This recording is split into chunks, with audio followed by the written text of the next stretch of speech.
Educational creativity চ্যানেলে সকলকে স্বাগত। আজ ডিএ মামলা কি হলো, নিউজ চ্যানেলের গুজব, আমরা এই বিস্তারিত তথ্য আমরা জেনে নেব ইউনিটি ফোরামের অন্যতম সদস্য নেতৃত্ব সম্মানীয় দেবপ্রসাদ হালদার বাবুর নিকট থেকে। মিডিয়ার নেগেটিভ প্রভাব চারিদিকে ছড়িয়ে চলেছে, তো সত্যটা জেনে নিন এবং কোর্টের মধ্যে কি হলো বিস্তারিত জানুন।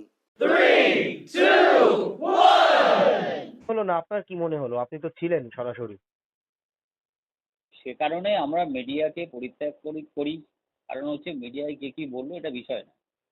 হ্যাঁ, মিডিয়া দেখুন নানা মত আছে, তারা নানানভাবে হ্যাঁ, তুলে ধরার চেষ্টা করে, এক একজনের পক্ষে বিপক্ষে ইত্যাদি সরকারের হ্যাঁ, নানান ব্যাপার আছে। সেই জন্যই আমরা মিডিয়াকে খুব একটা গুরুত্ব দিই না।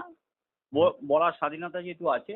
হ্যাঁ, আজকে যেটা হলো বাস্তবিকে সেটা হচ্ছে যে আলটিমেট যে সুপ্রিম কোর্ট বলছে যে আমি যে রায়টা দিলাম সেটা কমপ্লাই করোনি কেন, টাকা দিলে না কেন। হ্যাঁ, তখন ওনারা বলছে কি কোয়ান্টিফাই করা ইত্যাদি ইত্যাদি, সেটা আর কি আমরা একটা হ্যাঁ, কমিটি করেছি মুখ তুমুক।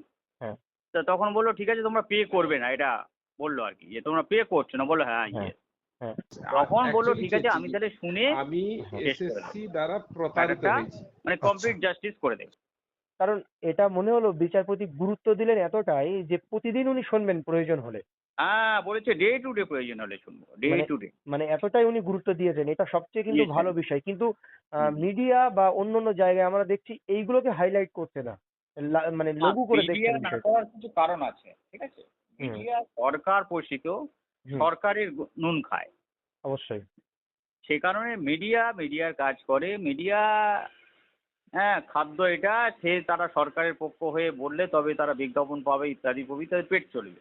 অবশ্যই, সুতরাং মিডিয়া কি বলে এটা আমাদের খুব একটা ব্যাপার নয়। তবে আমরা মনে করছি খুব ভালো হয়েছে, কালকে অবশ্যই রেখেছে ভালো হয়েছে। এবং বলেছে যে 3টে রেসপন্ডেন্ট আছো তোমরা এক সুরে একটা রিটিন সাবমিশন তৈরি করে দাও বসে আজকের মধ্যে।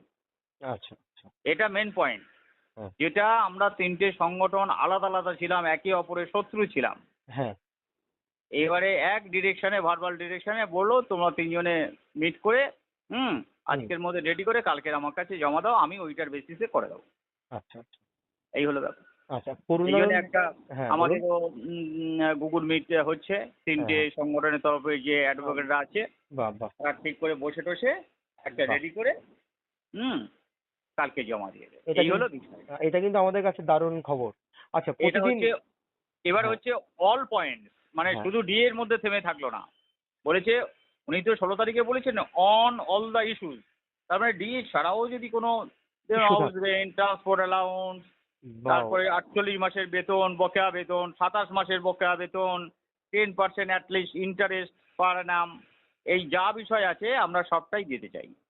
তার মানে ফান্ডামেন্টাল আমরা রাইটস অলরেডি এর যে দিয়েছি, বিষয়টা আমরা রয়েছে।